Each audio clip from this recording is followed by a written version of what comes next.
Commander Zethkar of the Hegemony Fleet stood on the bridge of his flagship, the Dominion's Edge. His 6 eyes tracked the tactical display before him, each one reflecting the glow of 1,000 enemy contacts. The Third Galactic War had been raging for 7 cycles now, and today would mark its end. "Fleet status report," Zethkar commanded, his voice carrying the authority of someone who had never known defeat. Sub-Commander Vexlin stepped forward, her crystalline exoskeleton catching the bridge lights. "Sir, all 3,000 vessels report ready. The Terran Defense Fleet numbers only 400 ships. They're severely outgunned." Zethkar's mandibles clicked in satisfaction. The humans had been a thorn in the Hegemony's side for too long. These strange bipedal creatures had somehow managed to hold their own against superior alien technology for years. But today, that would end. "What's the status of their flagship?" he asked. "The UES Defiance, sir. It's holding position at the center of their formation. Intelligence suggests it's some kind of new design, but our scouts haven't been able to get close enough for detailed scans." Through the viewport, Zethkar could see the human fleet in the distance. They looked pitifully small compared to his armada. Each Hegemony vessel was the size of a small city, bristling with weapons that could crack planets. The human ships looked like toys in comparison. "Sir," the communications officer called out, "we're receiving a transmission from the human fleet." Put it through. The main screen flickered to life, revealing a human face. The creature had pale skin, short dark hair, and those strange forward-facing eyes that had always unsettled Zethkar. This one wore a blue uniform with strange markings. "I am Admiral Sarah Chen of the United Earth Navy," the human said. Her voice was steady, showing no fear despite the impossible odds. "You have entered human space without permission. Withdraw immediately or face the consequences." Zethkar's mandibles spread wide in what passed for laughter among his species. Several of his bridge crew joined in with chittering sounds of amusement. "Human," Zethkar replied. "I am Commander Zethkar of the Hegemony. You are outnumbered 7-1. Your pathetic fleet cannot possibly stand against the might of 3,000 warships. Surrender now, and we may allow some of your people to live as slaves." Admiral Chen's expression didn't change. "I'll give you one more chance, Commander. Leave now." "Or what?" Zethkar asked, genuinely curious about what this creature thought it could do. Chen smiled then, and something about that expression made Zethkar's skin crawl. "Or you'll get to see what a human warship can really do." The transmission cut out. Zethkar stared at the blank screen for a moment, then turned to his weapons officer. "Target their flagship, full bombardment. Let's end this quickly." "Sir, all batteries are locked on target. Fire." The space around the Hegemony fleet lit up like a newborn star. Thousands of energy beams, plasma torpedoes, and kinetic projectiles streaked toward the human formation. It was enough firepower to reduce a continent to ash. The barrage struck the human fleet dead center, and for a moment, the light was so bright that the bridge's autofilters engaged. When the glow faded, Zethkar expected to see nothing but debris. Instead, the human fleet was still there, every single ship untouched. "Impossible," Vexlin whispered. "Sensors report," Zethkar barked. "Sir, our weapons, they never reached the target. Something absorbed them about 10,000 kilometers out." "What absorbed them?" I don't know, sir. The readings don't make sense." Zethkar's primary eyes focused on the tactical display. The human ships hadn't moved. They just sat there, waiting. But something was different about the flagship. Where before it had appeared to be just another vessel, now it seemed to shimmer with an energy he didn't recognize. "Sir," the communications officer said, voice shaking, "we're receiving another transmission from the humans." Admiral Chen appeared on screen again, but now she was smiling in earnest. "Did you enjoy the demonstration, Commander? That was our defensive systems. Would you like to see our offensive capabilities?" Before Zethkar could respond, something happened that would haunt him for the rest of his days. The human flagship began to change. What had appeared to be a standard warship started to unfold like some massive technological flower. Armor plates slid apart to reveal weapon systems unlike anything in the hegemony's databases. The ship grew larger, sections extending outward and locking into place with mechanical precision. But that wasn't the terrifying part. The terrifying part was the energy readings, sir, the sensor officer called out, voice cracking with fear. The flagship, its power output just increased by a factor of 10,000. That's impossible, Zethkar said, but his voice lacked conviction. Sir, it's still climbing. Factor of 50,000 now. 100,000. Sir, this is impossible. Nothing can generate that much power. Through the viewport, Zethkar could see the human flagship with his own eyes now. It pulsed with a deep, blue-white light that seemed to bend space around it. The other human ships had moved into a protective formation around it, but they looked tiny in comparison to what their flagship had become. How big is that thing now? Zethkar asked. Sir, the flagship appears to have tripled in size, but the energy readings suggest it has access to power sources we can't even begin to understand. Admiral Chen's voice came through the speakers again, though the screen remained focused on the transforming ship. You wanted to see what a human warship can really do, Commander. This is the UES Defiance. She's what we call a variable geometry warship, and she's been waiting a very long time to stretch her legs. The transformation completed with a sound that somehow carried through the vacuum of space. A deep, resonant hum that every being on every ship in the hegemony fleet could feel in their bones. Where once there had been a single human warship, now there floated something that defied description. It was part ship, part fortress, part something else entirely. Weapon systems that belonged in planetary defense grids jutted from its hull. Energy collectors that could have powered entire worlds pulsed with contained starlight. Sir, Vexilin whispered, request permission to withdraw. Zethkar couldn't answer. He was transfixed by what he was seeing. In all his years of conquest and all the species the hegemony had crushed beneath their boots, he had never seen anything like this. Sir, the sensor officer shouted, multiple contacts. The flagship is launching something on the tactical display. Thousands of small objects were streaming from the human flagship. They moved faster than anything Zethkar had ever seen, weaving through space with impossible agility. Drones, Vexilin breathed. Thousands of them. But these weren't. Like any drones in the hegemony databases, each one seemed to contain the same impossible energy source as the flagship, and they moved with a coordination that suggested not just artificial intelligence, but something approaching prescience. Sir, they're taking formation around our fleet, the tactical officer reported. We're completely surrounded. Admiral Chen's face appeared on screen one final time. Commander Zethkar, you asked what a human warship can do. The answer is simple. Anything it needs to. Your fleet has 30 seconds to begin withdrawal from human space. If you're still here after that. She paused, and her smile became something that would give Zethkar nightmares for years to come. Well, let's just say that what you've seen so far is what we call warming up. The transmission ended, and the bridge fell silent except for the hum of systems and the rapid breathing of terrified crew members. Zethkar looked at his tactical display. 3,000 of the most powerful warships in the galaxy, surrounded by human drones that defied physics, and facing down a single enemy vessel that had just revealed capabilities beyond his comprehension.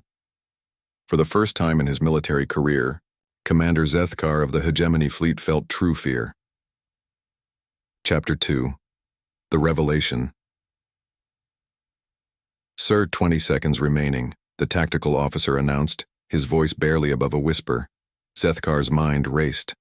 Everything he had been taught about warfare, about the natural order of the galaxy, was crumbling before his eyes. The humans were supposed to be inferior, primitive. Their technology was centuries behind the hegemonies. So how was this possible? Communications. He barked, "Get me Admiral Chen." "Sir, they're not responding to our hails." Then broadcast on all frequencies. "Emergency diplomatic channel." The screen remained dark. "Sir," Vexilin said quietly, "perhaps we should consider—" "No." Zethkar's mandibles clicked sharply. "The hegemony does not retreat. We cannot show weakness now." But even as he said it, doubt gnawed at him. Through the viewport, he could see the human flagship. It had stabilized in its new configuration, but energy continued to play across its hull like captured lightning. The drones surrounding his fleet hadn't moved, but somehow their stillness was more threatening than any aggressive maneuver. 10 seconds, sir. Sir, I'm detecting massive energy buildup from the human flagship, the sensor officer reported. Whatever they're preparing to do, it's going to be...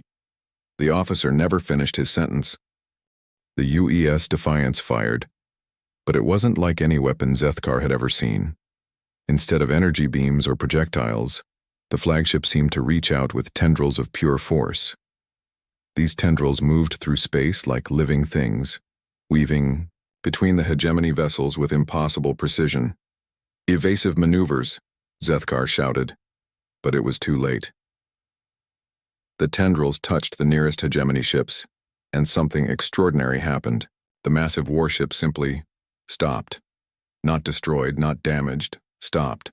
Their engines went silent, their weapons powered down, their lights dimmed to emergency levels only. Sir, the conquest of worlds. Reports total system failure. Communications. Called out. All primary systems offline, but life support is maintaining. They're dead in the water. What about the galaxy's end? Same report, sir. All systems offline except life support. Zethkar watched in horror as the tendrils of force reached out to more ships. One by one, the mighty vessels of his fleet were being neutralized without being destroyed. It was surgical, precise, and completely impossible. Sir, Admiral Chen is hailing us. Put her through. The human admiral appeared on screen, and now Zethkar could see past her to the bridge of the UES Defiance. It was unlike any ship's bridge he had ever seen. Instead of individual stations, there seemed to be a single, flowing interface that responded to the crew's thoughts as much as their actions. The crew members themselves moved with a coordination that spoke of years of working not just together, but as a single organism. Commander Zethkar, Admiral Chen said, I want you to understand something. What you've just witnessed is not our most powerful weapon. It's not even close. The Defiance is equipped with technologies that can alter the fundamental forces of reality itself. We could have eliminated your entire fleet in the time it takes your heart to beat once. Then why didn't you? Zethkar asked, surprised by the steadiness of his own voice. Because, despite what you may believe about humans, we don't enjoy killing. We've disabled 700 of your ships to demonstrate our capabilities. The rest of your fleet remains functional for now. Whether that changes depends entirely on your next decision. Zethkar looked at his tactical display. 700 ships. 700 of the most advanced warships in the galaxy, neutralized in a matter of seconds by weapons that shouldn't exist. What do you want? He asked. For you to listen, Chen replied. Really listen. Because I'm about to tell you something that will change everything you think you know about this war. Zethkar's 6 eyes focused on the screen. Speak. Commander, how long have you been fighting this war? 7 cycles, since your species first refused to submit to hegemony rule. 7 years, Chen nodded. And in that time, how many human worlds have you conquered? The question caught Zethkar off guard. What? It's a simple question. How many human colonies, human worlds, human systems have fallen to the hegemony in 7 years of warfare? Zethkar thought back through the campaigns, the battles, the reports from his fellow commanders, and slowly a cold realization began to dawn. None, he said quietly. That's right. None. In 7 years of total war against a species you claim is primitive and inferior, the mighty hegemony has conquered exactly 0 human territories. Doesn't that strike you as odd? You've been using guerrilla tactics, hit-and-run strikes. Commander, Chen interrupted. Look at your fleet. Look at what we just did to 700 of your most advanced warships. Do you really think a species with this kind of technology needs to resort to guerrilla warfare? The bridge fell silent. Zethkar could hear his own heartbeat pounding in his ears. Then why? He asked. Why have you been running? Why haven't you shown this power before? Chen's expression grew sad. Because we were hoping it wouldn't be necessary. Because every time we've revealed our true capabilities to a hostile species, the same thing happens. Which is? They become terrified of us. And fear makes people do terrible things. Vexilin stepped forward. Admiral, with respect, if your species possesses such advanced technology, why allow this war to continue at all? Why not end it quickly and save lives on both sides? Chen turned her attention to the sub-commander. That's a good question. The answer is complicated, but I'll try to explain. Humans have a concept called escalation. It means that when you use overwhelming force against an enemy, they don't usually surrender gracefully. Instead, they become desperate. And desperate enemies do desperate things. Such as? Zethkar asked. Such as targeting civilian populations, such as using weapons of mass destruction against non-combatants, such as genocide, Commander. We've seen it happen before. The weight of her words settled over the bridge like a heavy blanket. Zethkar found himself thinking of the hegemony's standing orders regarding human civilians, orders he had never questioned before. So you've been holding back? He asked. For 7 years, the human fleet has been fighting you with one hand tied behind our backs, Chen confirmed. We've been using technology centuries out of date, tactics that we abandoned decades ago, and weapon systems that we consider antiques. All in the hope that you would eventually see reason and agree to a peaceful coexistence. But we haven't. No. You haven't, and yesterday your High Command issued Order 66. Zethkar's blood turned to ice. Order 66 was classified at the highest levels, known only to fleet commanders and above. How could the humans possibly know about it? Chen continued, reading his expression perfectly. The total extermination of the human species, to be carried out by any means necessary, including the destruction of inhabited worlds. That order reached our intelligence network 6 hours ago, which is why you're now facing the real human fleet for the first time. The real fleet? Vexilin asked. Commander, Sub-Commander, what you've been fighting for 7 years wasn't the human military. It was our equivalent of a training academy. Fresh recruits learning the basics of space combat in obsolete ships with outdated weapons. Zethkar felt the deck beneath his feet seem to shift. That's impossible, is it? Think about it logically. If we're primitive and inferior, how have we managed to avoid conquest for 7 years? If our technology is so far behind yours, how are we able to disable your ships without firing a shot? If we're just another species to be crushed under the hegemony's boot, why are you and your crew terrified right now? The questions hung in the air like accusations. Everything Zethkar had believed, everything he had been taught about humans and their capabilities was crumbling away. Sir, the sensor officer called out, voice shaking. I'm detecting massive energy signatures throughout the system. Multiple contacts, all showing the same impossible power readings as the flagship. How many? Zethkar asked, though he dreaded the answer. Sir, I count 2,000 vessels, all human, all showing power outputs comparable to the UES Defiance. Admiral, Chen smiled grimly. Meet the real human fleet, Commander. What you're seeing now is a single battle group from our home defense force. We have 47 such groups spread throughout human space, with more in reserve. Zethkar did the math in his head. Nearly 100,000 ships, each apparently, capable of neutralizing entire fleets single-handedly.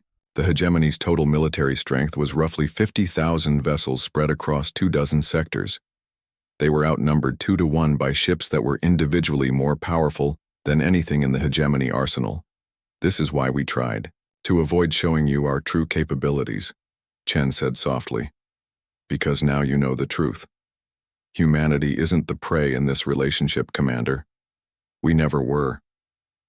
The implications hit Zethkar like a physical blow. If the humans had this kind of power, if they had always had this kind of power, then the entire war had been... You've been playing with us, he whispered. Not playing. Teaching. Or trying to. We were hoping that eventually your people would realize that conquest wasn't the answer, that cooperation would serve both our species better than warfare. But you could have ended this at any time. Yes, you could have destroyed the hegemony fleet, conquered our worlds, Eliminated our species. Yes. Then, why didn't you? Chen was quiet for a long moment. When she spoke, her voice carried a weight that spoke of years of difficult decisions and moral compromises. Because, Commander, the moment we start behaving like conquerors, we become no different from you. And that's a line we're not willing to cross. The admission hung between them like a bridge, one that could lead to understanding or to even greater conflict. Zethkar looked around his bridge at his crew, seeing his own confusion and fear reflected in their faces. Everything they had known about the galaxy, about their place in it, about the natural order of things had just been revealed as a lie. What happens now? He asked. That depends on you, Chen replied. You have a choice to make, Commander. All of you do. Chapter 3. The Choice. The silence on the bridge stretched for what felt like an eternity. Zethkar could feel the eyes of his crew upon him, waiting for orders that he didn't know how to give. Outside the viewport, the human fleet hung in space like a constellation of predators, patient and impossibly powerful. Admiral Chen, Zethkar said finally, assuming I believe what you've told me, and the evidence certainly supports your claims, what exactly are you proposing? I'm proposing an end to this war, Chen replied. Not a temporary ceasefire, not a strategic withdrawal. A real, lasting peace between our species. The Hegemony Council will never agree to that. Our entire society is built around the concept of expansion and conquest. To simply stop would be survival. Chen interrupted. Commander, let me ask you something. When you return to your homeworld and report what you've seen here, what do you think will happen? Zethkar considered the question. The Council will demand proof. They'll want detailed sensor logs, tactical analysis, strategic assessments. And when they see that proof, when they realize that humanity has been holding back this entire time, that we could have ended their civilization at any point in the last 7 years, what will they do? The answer came to Zethkar with horrible clarity. They'll panic. The Council will see humanity as an existential threat to hegemony survival. They'll authorize the use of planet-killer weapons, biological warfare, anything and everything to eliminate the threat. Exactly. And then we'll be forced to respond in kind. Commander, your species has approximately 14 billion individuals spread across 47 worlds. We could evacuate perhaps 10% of them before your leadership's panic forces us to act. Fexlin stepped forward, her exoskeleton reflecting the bridge lights. You're threatening genocide. No, Chen said quietly. I'm trying to prevent it. Because if this war escalates to the point where humanity feels truly threatened, the result won't be a war at all. It will be an execution. You couldn't possibly Mundam, Sub-Commander, Chen interrupted. 3 hours ago, our deep space monitors detected a hegemony fleet moving toward the Centauri system. Population, 6 million humans, including children.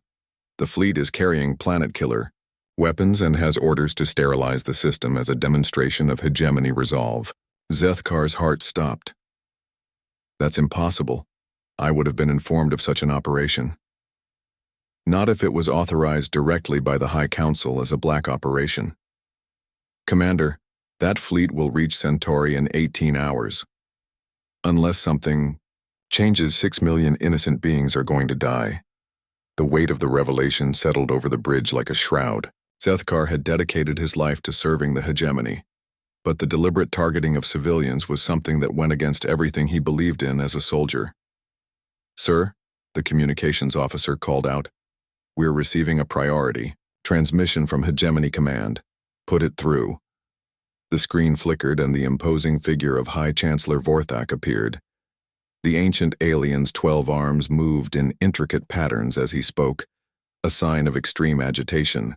Commander Zethkar, report your status immediately. Long-range sensors show massive energy signatures in your sector. Have you encountered the human fleet? Zethkar glanced at Admiral Chen, who nodded slightly. Yes, High Chancellor. We have encountered unexpected resistance. Elaborate.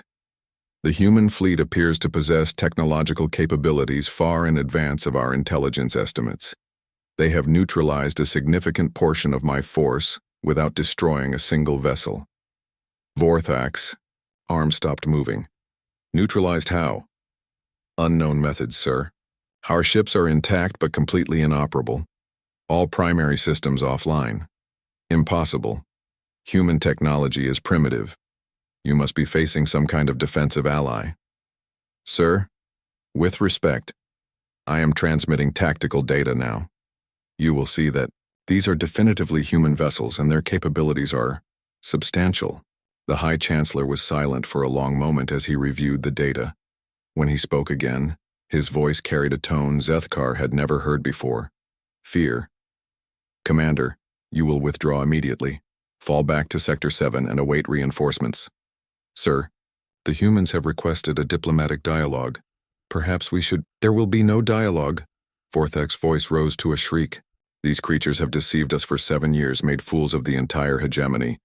They are a threat to our very existence and must be eliminated by any means necessary. Admiral Chen stepped into view of the transmission. High Chancellor, Vorthak, I am Admiral Sarah Chen of the United Earth Navy. I believe it's time we spoke directly. Vorthak's eyes widened as he took in the human's appearance. You're one of them. Yes, and I have a proposal that I believe will interest you. The hegemony does not negotiate with inferior species. High Chancellor, I think recent events have demonstrated that the question of inferiority might be more complicated than you initially believed. Vorthak's arms began moving again, faster now. What do you want? I want to prevent a war that will end with the extinction of your species, because that's what will happen if you continue down this path. You threaten us? I'm stating a fact. Your fleet that's currently en route to Centauri? It's being shadowed by 6 human vessels. Planet-killer weapons are impressive, High Chancellor, but they're also very slow and very vulnerable to interdiction. Vorthak's arms stopped moving entirely. You know about Centauri. We know about everything. Every fleet movement, every strategic plan, every classified order issued by your council in the last 3 years. Did you really think a species that could build ships like this wouldn't have equally advanced intelligence capabilities? The implications hit Zethkar like a hammer blow. If the humans had access to hegemony communications, strategic planning, fleet movements, they had known about every attack before it happened. They had been allowing the hegemony to believe they were winning while knowing every move in advance. What do you want? Vorthak asked again, but his tone had changed completely. A meeting. You, me, and a small number of representatives from both sides. Neutral territory. We discuss terms for a permanent peace treaty. And if we refuse? Chen's expression grew cold. Then in approximately 6 hours, every world in hegemony space will experience simultaneous system-wide communication failures. Your military networks, your civilian infrastructure, your planetary defense grids, all of it will simply stop working. Not destroyed, just offline. That's impossible. High Chancellor, 4 hours ago you would have said that disabling 700 warships simultaneously without firing a shot was impossible. Yet here we are. Zethkar watched the exchange with growing amazement. The humans weren't just technologically superior, they were operating on a completely different level of strategic thinking. They had infiltrated hegemony communications. They were tracking fleet movements in real time, and they apparently had the ability to shut down entire civilizations without violence. You would cripple our entire society, Vorthak said. No, Chen replied. We would give you a demonstration of how dependent you are on systems that we can control. No one would be harmed, High Chancellor. But your people would understand that their safety depends entirely on humanity's continued goodwill. And then we sit down and work out a way for both our species to coexist, because the alternative is the extinction of yours. Vorthak was silent for a long time. When he finally spoke, his voice was barely above a whisper. What assurance do we have that you won't simply eliminate us once we're helpless? You have our word, Chen said simply. The word of an alien species means nothing to— High Chancellor, Zethkar interrupted, surprising himself. If they wanted to eliminate us, why haven't they done it already? They've had 7 years and apparently unlimited capability. The fact that we're having this conversation at all suggests their intentions are genuine. Vorthak's attention turned to his fleet commander. You believe them? Zethkar looked around his bridge, at his crew, at the tactical displays showing his disabled fleet surrounded by impossible human vessels. He thought about the 6 million civilians at Centauri, about the planet-killer weapons racing toward them, about the choice between extinction and coexistence. Sir, I believe they're telling the truth about their capabilities, and I believe that if we continue to fight, we will lose. Not just this battle, not just this war, but everything. The High Chancellor's arms moved in slow, contemplative patterns. Very well, Admiral Chen, you will have your meeting. But I warn you, if this is some kind of trap. High Chancellor, Chen said gently. If we wanted to trap you, we would hardly need to go to such elaborate lengths. We'll send you coordinates for the meeting. Neutral territory, equal numbers of representatives, full diplomatic protocols. And the fleet at Centauri will be allowed to withdraw unmolested, provided they do so immediately and without approaching the inhabited worlds. Vorthak nodded slowly. It will be done. The transmission ended, leaving the bridge in stunned silence. Sir, Vexlin said quietly, do you really think this will work? Zethkar looked at Admiral Chen, still visible on the screen. Admiral, may I ask you something? Of course. In all the years of this war, have humans ever broken their word? Ever failed to honor an agreement or treaty? Chen considered the question. Not once, it's not in our nature. Then perhaps, Zethkar said, there is hope after all. Admiral Chen smiled, and for the first time it reached her eyes. Commander, I think that might be the most important thing anyone has said in this entire war. But even as hope began to dawn on the bridge of the Dominion's edge, warning lights began flashing on tactical displays throughout the system. Something was coming, something big, and it wasn't part of either fleet. Chapter 4. The Uninvited Guests. Admiral, the sensor officer on the UES Defiance, called out, I'm detecting massive spatial distortions at the edge of the system. Multiple contacts incoming. Admiral Chen turned from her conversation with the Hegemony fleet. How many contacts? Ma'am, I count. This can't be right. I'm showing over 10,000 vessels, but they're not matching any known signatures in our database. On the bridge of the Dominion's edge, Zethkar was receiving similar reports. Sir, massive fleet incoming, but these ships, they're not human, and they're not Hegemony. Chen opened a channel to the Hegemony flagship. Commander Zethkar, are you seeing this? Yes, Admiral. My sensors are detecting massive energy signatures, but the ship configurations are unlike anything in our records. Unknown vessels, Chen broadcast on all frequencies. This is Admiral Sarah Chen of the United Earth Navy. You have entered a combat zone without authorization. Identify yourselves immediately. The response came not as words, but as images projected directly into the minds of every being in both fleets. The sensation was disorienting, alien, and deeply unsettling. Images of worlds burning, entire star, systems consumed by an endless swarm of mechanical entities, billions of beings, humans, Hegemony members, and dozens of other species, being processed by machines that turned living matter into more machines. And underneath it all, a single, overwhelming message. Resistance is futile. You will be assimilated. Sir, Vexlin whispered, her exoskeleton trembling. What are those things? Through the viewport, the new arrivals were becoming visible. The ships, if they could be called that, were unlike anything either species had encountered. They appeared to be grown rather than built, with organic curves housing clearly mechanical systems. Each vessel pulsed with an energy that felt wrong, predatory, hungry.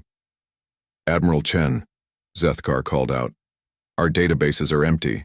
We've never encountered this species before. Neither have we, Chen replied, but her voice carried a note of recognition that made Zethkar's skin crawl. Computer, access classified files. Authorization Chen Alpha 77. A holographic display appeared on both bridges simultaneously, showing historical records that had been locked away in the deepest archives of human space. 200 years ago, Chen began, the human deep space exploration vessel, Harmony, encountered a species like this at the far edge of the galaxy. They called themselves the Devourers. The Harmony barely escaped to report the contact. The records showed images remarkably similar to what they were seeing now: biomechanical ships, worlds stripped of all organic life, entire civilizations, converted into raw material for an ever-expanding machine consciousness. According to the Harmony's report, Chen continued, the Devourers follow a simple pattern. They consume everything organic in a galaxy, convert it to expand their fleet, then move on to the next galaxy. They've been doing this for millions of years. How many of them are there? Zethkar asked. The Harmony estimated that they had already consumed at least 40 galaxies before reaching ours. Their numbers are essentially infinite. The tactical displays on both fleets updated as more contacts appeared. 10,000 became 20,000. 20,000 became 50,000. The numbers kept climbing. Admiral, the human sensor officer reported, I'm detecting weapon systems unlike anything in our databases. Energy output suggests planet-killing capability from individual vessels. Sir, Zethkar's tactical officer added, they're taking formation around the entire system. We're completely surrounded. A new voice echoed in their minds, mechanical and cold. We are the Devourers. We have come to reclaim this galaxy. Your species will serve as raw material for our expansion. Resistance is futile. Admiral Chen stood, up on her bridge. Unknown vessels, I am Admiral Sarah Chen, representing both the human and hegemony species. We demand to speak with your leadership. Leadership is irrelevant. Individual thought is irrelevant. You will be processed. Sir, Vexlin said to Zethkar, request permission to join forces with the human fleet. Zethkar looked at her in surprise. Sub-Commander? Sir, whatever differences we may have with humanity pale in comparison to this threat. If these Devourers are as dangerous as the records suggest, neither of our species can survive them alone. Before Zethkar could respond, Admiral Chen's voice came over the communication channel. Commander Zethkar, I'm formally requesting a military alliance between our fleets. Whatever our political differences, we're all organic life forms, and these things want to turn us into machines. Zethkar thought of his people, of the billions of hegemony citizens who would be converted into raw material if these creatures succeeded. The choice was clear. Admiral Chen, on behalf of the hegemony fleet, I accept your alliance. What are your orders? First, we need to understand what we're facing. Computer, tactical analysis of enemy fleet composition. The analysis appeared, on both bridges simultaneously. The results were terrifying. Over 100,000 vessels, Chen reported. Each ship appears to be a hybrid of biological and mechanical systems. Energy output suggests they're powered by some kind of matter conversion technology. They're literally turning consumed organic material into energy. Sir, Zethkar's sensor officer called out. The lead vessels are beginning to move. They're heading directly for the inhabited worlds in this system. How long until they reach the colonies? Chen asked. At current speed, approximately 4 hours. Chen turned to her tactical officer. Status of the defense fleet? Ma'am, we have 4,700 vessels in system, plus Commander Zethkar's remaining operational ships. Against 100,000 enemies, our chances are slim, Chen finished, but not impossible. Commander Zethkar, I need to know, are you and your people willing to fight alongside humans? Not just as allies of convenience, but as true partners? Zethkar looked around his bridge at the faces of his crew. These beings who had been his enemies just hours ago were now their only hope for survival. Admiral, my crew and I will follow your lead. What's the plan? Chen smiled grimly. We're going to show these Devourers why organic life has survived this long in a hostile universe. All vessels, this is Admiral Chen. We are now operating under combined fleet protocols. Human and hegemony ships will integrate their formations. We're going to hit them with everything we have. The next few minutes were a flurry of activity as the two fleets merged into a single fighting force. Human ships, with their impossible energy outputs and advanced technology, took point positions. Hegemony vessels, larger and more heavily armored, formed protective screens around the human flagships. "Sir," Vexelin observed, "the coordination between our fleets is remarkable. It's as if we've been training together for years." "That's because we have been," Chen's voice came through the communicator. "Sub-Commander, every battle we've fought against each other for the past 7 years has been training us to work together. We've learned each other's tactics, strengths, and weaknesses. In a way, this war has been preparing us for exactly this moment." The Devourer fleet began to accelerate, their biomechanical ships moving with predatory grace through space. As they approached, details became visible that made even the bravest crew members shudder. The ships weren't just hybrid mechanical biological constructs. They were made from the remains of conquered species. Hull plating that had once been bone, weapon systems housed in what looked like repurposed organs, and worst of all, sections of the ships that still showed recognizable features of beings who had been absorbed into the collective. "They're not just conquerors," Chen said quietly. "They're desecrators. They turn their victims into their own weapons." The lead Devourer ships opened fire. The weapons were unlike anything either species had encountered. Instead of energy beams or projectiles, they fired what could only be described as entropy itself, areas of space where matter simply began to break down and decay. Evasive maneuvers. Both Chen and Zethkar called out simultaneously. The combined fleet scattered, but several ships weren't fast enough. A hegemony cruiser caught by one of the entropy weapons simply began to dissolve, its hull plating aging centuries in seconds before crumbling away into cosmic dust. "Return fire," Chen ordered. "All vessels, engage at will." The space around the system erupted into the largest battle in galactic history. Human ships unleashed weapons that bent reality itself, creating gravitational anomalies that crushed Devourer vessels or temporal distortions that aged enemy ships to scrap in moments. Hegemony ships, with their massive kinetic weapons and plasma artillery, provided devastating covering fire.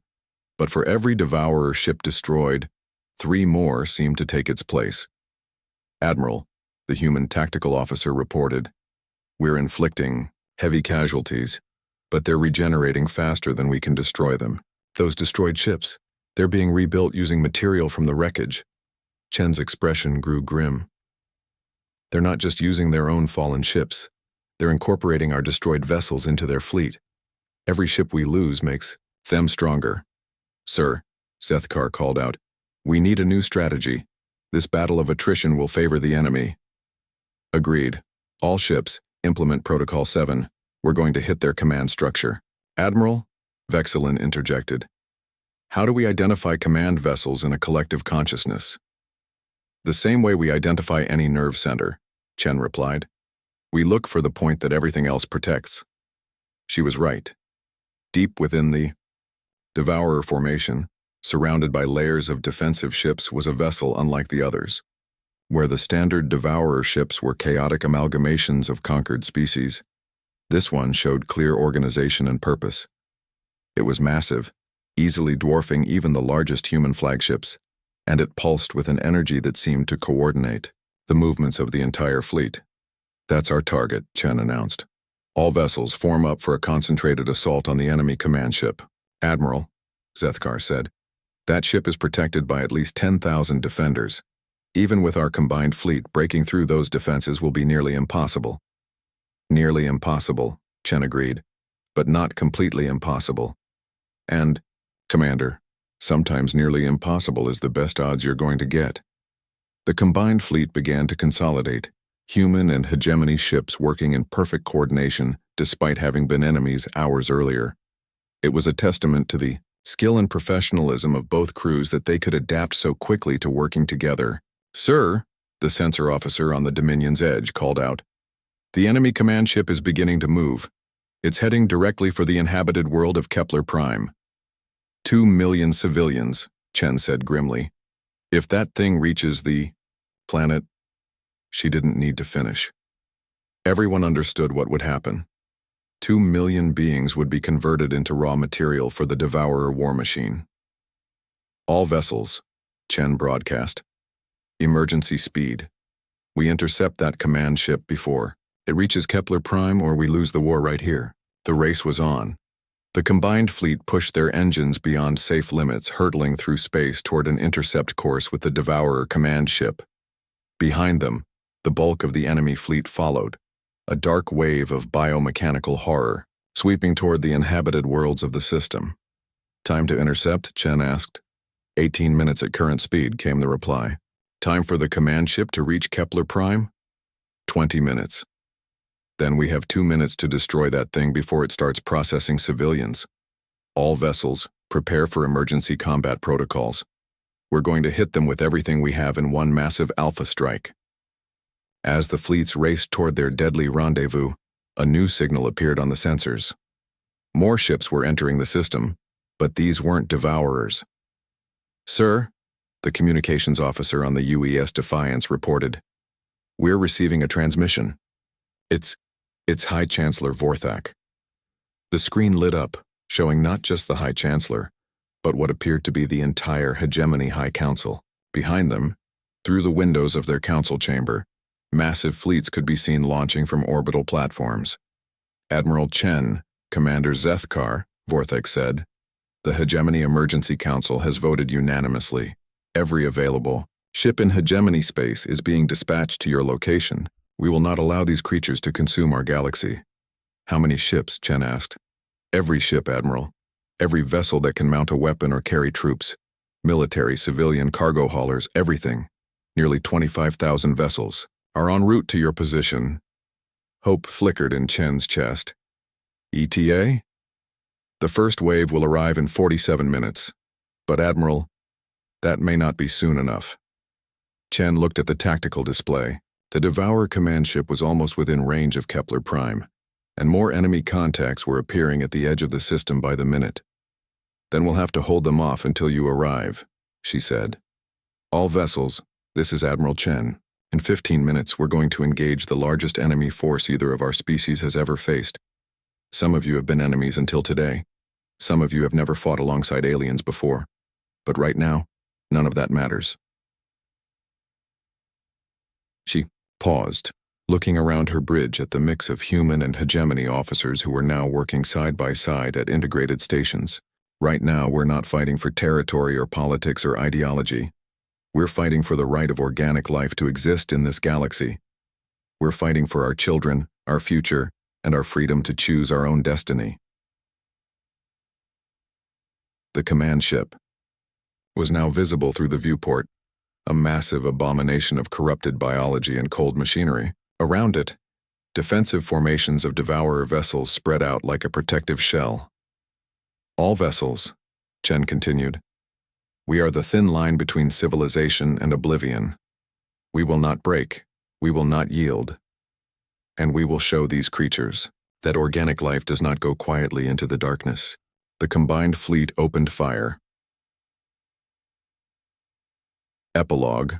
After the storm, 6 months later, Admiral Sarah Chen stood on the observation deck of Deep Space Station Unity, watching the construction crews put the finishing touches on the newest addition to the combined human hegemony fleet. The UES HMS Harmony was a sight to behold, a ship that incorporated the best technology from both species, crewed by volunteers from across the galaxy. Admiral, a familiar voice said behind her. She turned to see Commander Zethkar approaching, but his appearance had changed significantly since their first meeting. Where once he had worn the dark uniform of the hegemony military, he now wore the blue and silver of the United Defense Force. Commander, she replied with a smile. How are the integration exercises going? Better than expected. The joint training programs have exceeded all projections. Human and hegemony crews are learning to work together as if they were born to it. Chen nodded, looking back out at the ship. Hard to believe it's only been 6 months since we were trying to kill each other. Even harder to believe it's been 3 months since we defeated the Devourers, Zethkar replied. At least in this galaxy, the battle at Kepler Prime had been the turning point. The combined fleet had managed to destroy the Devourer command ship just minutes before it reached the inhabited world, but the cost had been enormous. Nearly half of both fleets had been lost in the engagement, but it had bought them time. Time for the hegemony reinforcements to arrive, time for more human battle groups to respond to the crisis, and most importantly, time for the two species to truly unite against a common threat. The war against the Devourers had lasted 3 more months, spanning dozens of star systems and involving nearly every spacefaring species in the galaxy. In the end, it had taken the combined efforts of 17 different civilizations to drive the biomechanical horror back to the dark spaces between galaxies. The Galactic Defense Council meeting is tomorrow, Chen said. Any word from the other species? All 17 founding members have confirmed their attendance. The Altarians are bringing their new shield technology, the Vegan Collective has developed improved sensor arrays, and the Centauri Republic has some kind of new weapon system they're very excited about. Chen smiled. A year ago, half those species had never heard of each other. Now they're sharing their most advanced technology to defend against threats none of us could face alone. Speaking of technology sharing, Zethkar said, I have something for you. He handed her a datapad. The final specifications for the new joint research project. Chen looked at the pad, her eyes widening as she read. Zeth, this is incredible. A ship that can cross between galaxies? The theory is sound. Human dimensional technology combined with hegemony power systems and technical specifications from 6 other species. We could have a prototype ready within 2 years. And you want to take it back to where the Devourers came from? Zethkar's mandibles clicked in what Chen had learned was his species' equivalent of a grim smile.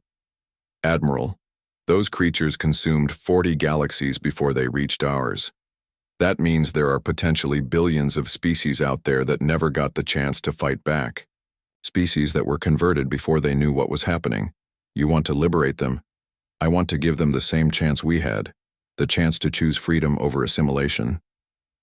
Chen looked back out at the UES HMS Harmony.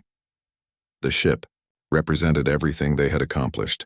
Former enemies working together, different species contributing their unique strengths to a common cause, and most importantly, the refusal to accept that might makes right. You know, she said, 6 months ago I thought the greatest threat to galactic peace was the war between our species. And now? Now I realize that war was preparing us for something much bigger, teaching us to work together, to understand each other, to become something greater than the sum of our parts. A chime from the station's communication system interrupted their conversation. Admiral Chen, Commander Zethkar, please report to the command center. Priority Alpha transmission incoming. They exchanged glances and headed for the command center. When they arrived, they found the duty officer looking puzzled. Ma'am, we're receiving a transmission from the edge of the galaxy. Long-range sensors are picking up. Well, you should see this for yourself. The main screen activated, showing the deep space monitoring station at the galactic rim. The officer on duty there looked excited and nervous at the same time. Admiral Chen, we've got something incredible out here. We're detecting what appears to be a massive fleet approaching our galaxy, but these aren't Devourers. The energy signatures are completely different, and they're broadcasting on what seems to be a diplomatic frequency. How massive? Chen asked. Ma'am, our best estimate is over 1 million vessels, but here's the strange part. They're flying in perfect formation and they're not moving aggressively. It's almost like they're waiting for permission to enter. Chen and Zethkar looked at each other. Admiral, Zethkar said quietly, what if they're not invaders? What if they're refugees? The thought sent a chill down Chen's spine. 1 million ships full of beings fleeing something even worse than the Devourers. Patch me through to the incoming fleet, she ordered. The screen flickered and suddenly they were looking at a being unlike anything in their databases. It was humanoid but clearly alien, with translucent skin that showed complex internal structures and eyes that seemed to hold the weight of millennia. I am Admiral Sarah Chen of the Galactic Defense Council. Identify yourselves and state your intentions. The alien being seemed to sag with relief. Admiral Chen, I am Navigator Eshvar of the Exodus Fleet. We are refugees from the Andromeda Galaxy. We bring word of a threat that makes your recent Devourer invasion seem like a minor skirmish. Chen felt her heart sink. What kind of threat? The Voidbringers, Admiral. Entities that don't just consume matter and energy, they unmake reality itself. They've already consumed 3 galaxies, and they're heading this way. The command center fell silent. How long do we have? Zethkar asked. At their current rate of expansion, perhaps 5 years, maybe less. Chen looked around the command center at the mix of human and hegemony officers, at the displays showing ships from 17 different species working together in perfect harmony, at everything they had built in the aftermath of their war with the Devourers. 5 years to prepare for something that made the Devourers look like a minor threat. 5 years to unite not just their own galaxy, but potentially refugees from others. 5 years to become something even greater than what they had already achieved. Navigator HFY, she said, on behalf of the Galactic Defense Council, I formally offer sanctuary to your people. We'll need to know everything you can tell us about these Voidbringers. Admiral, HFY replied, we carry with us the survivors of 47 species and the combined knowledge of 3 galaxies. We will share everything we know and we will fight alongside you when the time comes. Chen nodded. Then welcome to the Milky Way Galaxy, Navigator. We have a lot of work to do. As the transmission ended, Zethkar turned to Chen. Admiral, 5 years? I know, she replied. It's not much time to prepare for something that can unmake reality itself. That's not what I was thinking, Zethkar said, his mandibles clicking in what Chen now recognized as anticipation rather than amusement. I was thinking that 5 years is plenty of time for organic life to prove once again that it doesn't go quietly into the darkness. Chen looked back out at the UES HMS Harmony and the dozens of other ships representing the new Galactic Alliance.